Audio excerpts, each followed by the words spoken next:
What's up, everybody? Get ready for another Talk to Priestess moment, but a little bit of housekeeping before we go into the conversation. Please hit that subscribe button, set the bell notification, and give this video a thumbs up. And please, we want this channel to grow and to upgrade so we can continue to bring you great, excellent, state-of-the-art content. Please support via that Cash App below. Live, love, and be free. Let's jump into the topic.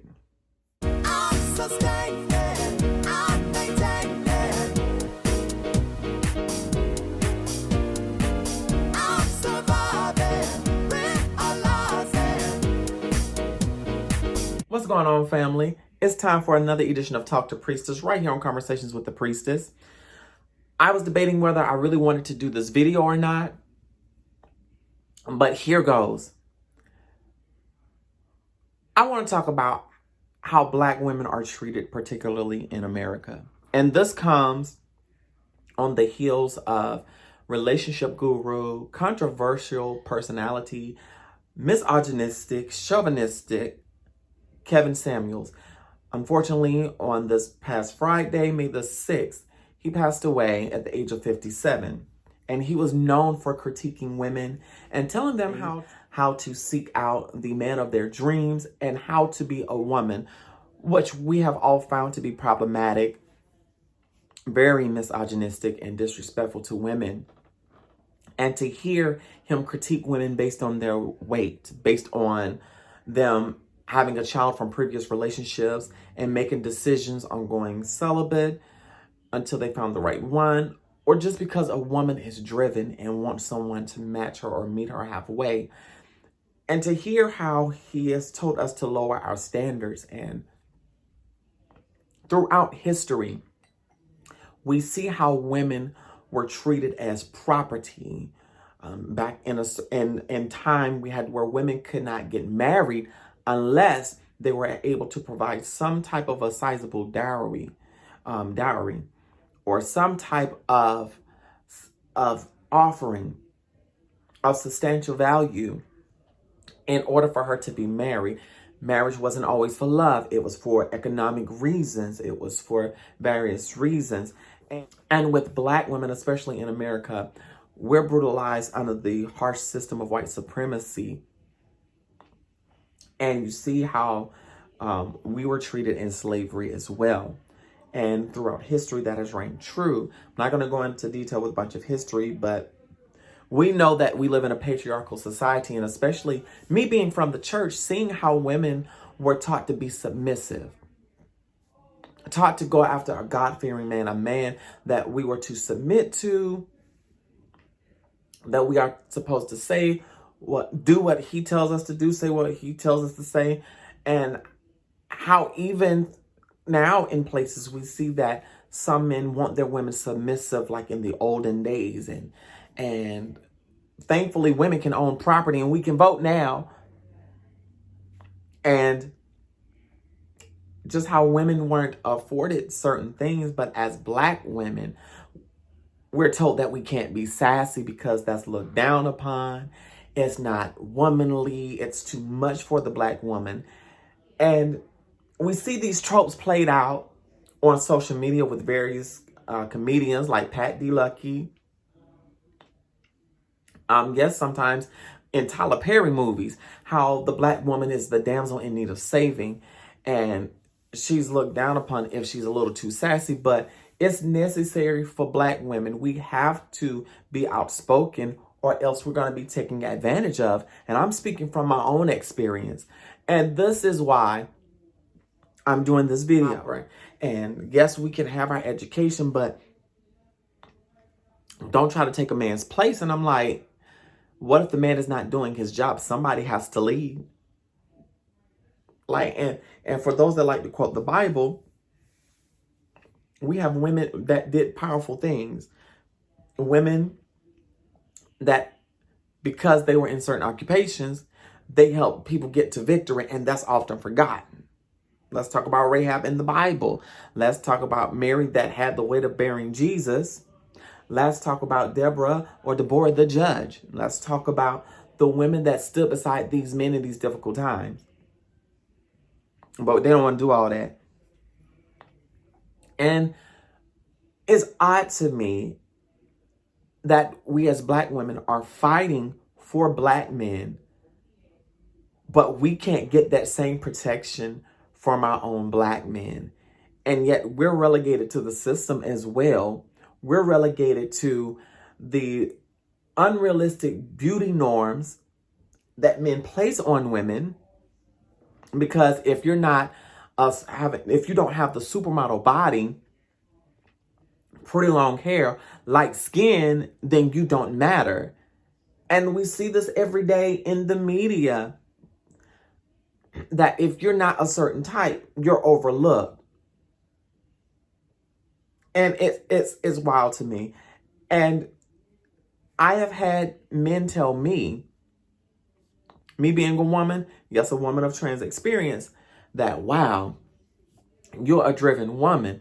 I don't know if I can handle you. I'm like, well, if you up on your game, I'm game too. And for me as a woman, because I am rebuilding my life, number one, dating is not an option right now. But because I am building my life and building an empire, I want to be with someone that can build with me, that's already built an empire. I done built my empire. Let's merge the empires together. But I want to make sure that it's something solid. I'm not gonna sit here and just settle. And for so long throughout history, women in places, in certain cultures, especially in America and Black America, we've had to be strong. We've had no choice, because oftentimes our husbands are out there working and we're having to take care of our kids and work as well.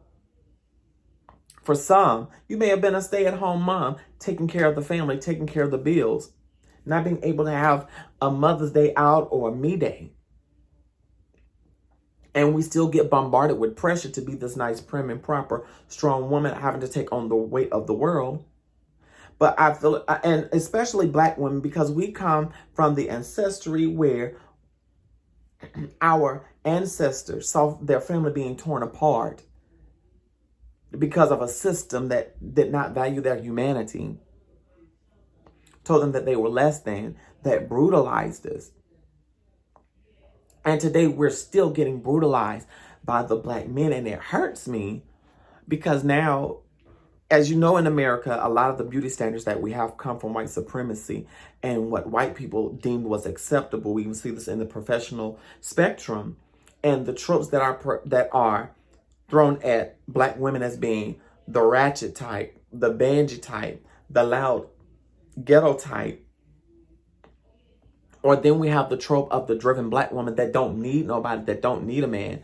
Or we have this ideal that if a woman is firm and standing strong in her shit and doing the damn thing and excelling and pushing some men out the way, then we get transphobic with her. We get chauvinistic, we get misogynistic. There's misogynoir because she has put on a more dominant attitude about herself. And this is where Kevin Samuel comes in. Men are able to have this checklist of what they want in a woman. But when a woman has that checklist, we're told to lower our standards. Because if we don't lower our standards, if we aren't the supermodel, if we aren't the Fortune 500 CEO, then we're not high value. Or if we don't look like this or have this kind of standard, we're not high value.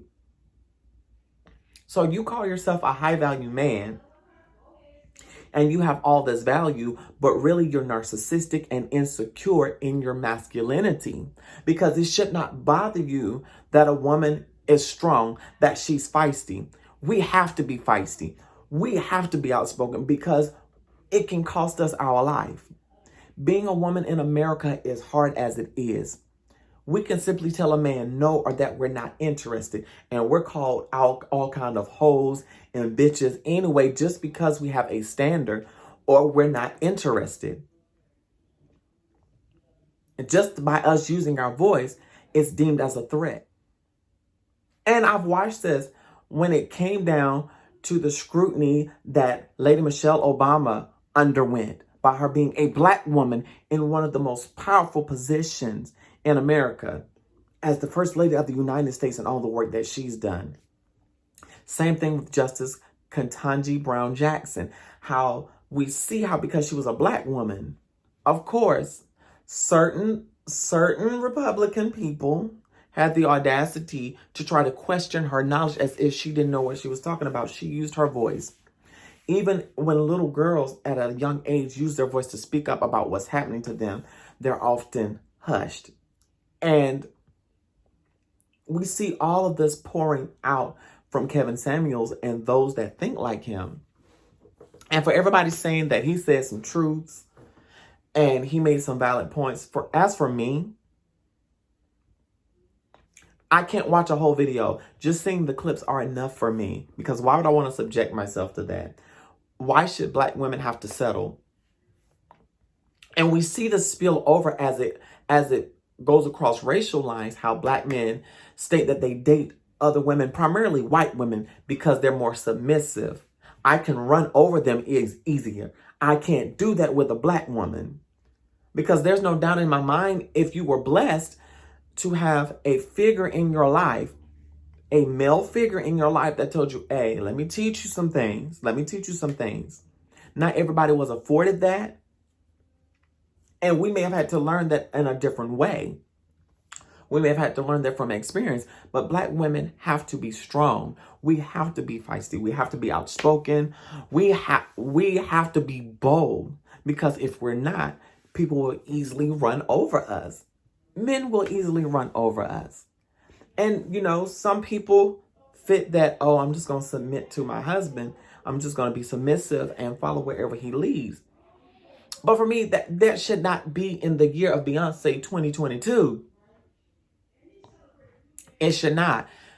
Black women are more than capable of stating what we want and what we're not going to put up with. Why should we have to settle for the bare minimum?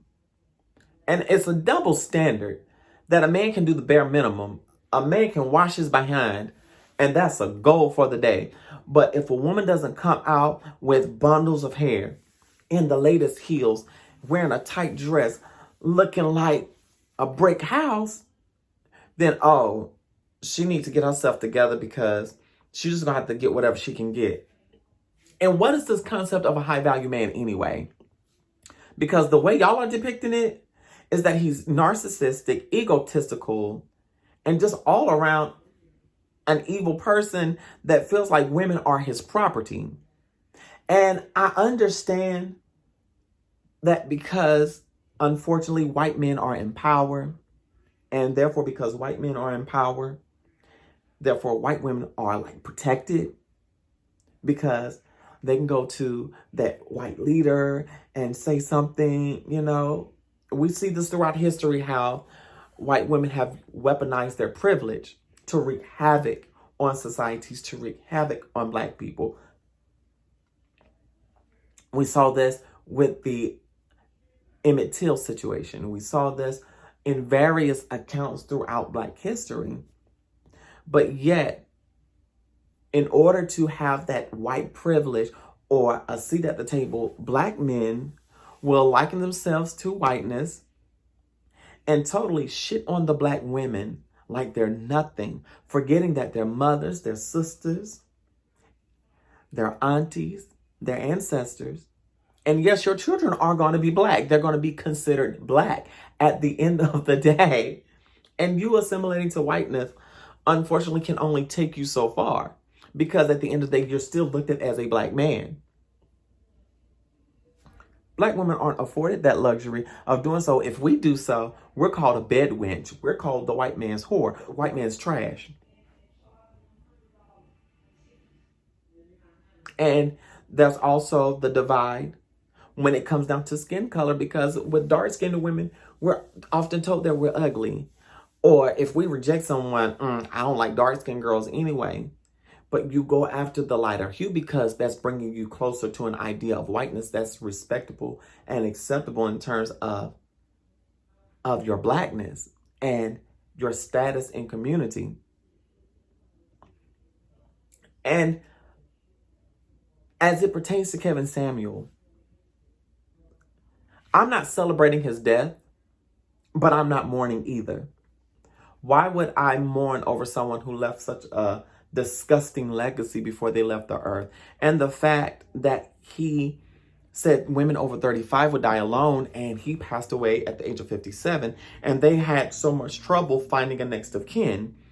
And I really feel for his mother, because she had to find out about her son's death via social media. And for me, that says a lot about your relationship with your mother and how you treat your mother.